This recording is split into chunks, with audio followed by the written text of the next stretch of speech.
Good morning mga tol. Nandito tayo sa paanan ng Mayon. Ayan Kaya lang hindi masyadong kita dahil ang daming yung mga ulap-ulap. Ayan Ayan Ayan. Yung mga kasama ko nandito din sa baba sila nagbe-video din. Ayan Kahit yung sa baba napakaganda din yan, kaso lang problema ngayon ang daming ulap. Ayan ayan mga tol, yung nasa baba na yan.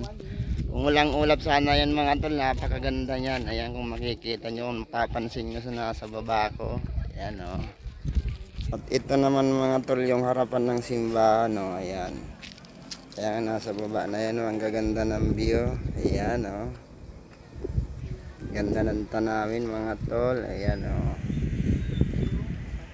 Saka yun yung tapat nung Mayon, nung bundok na rin. Di ko alam kung anong bundok yan. Tatakpan kasi ng ulap.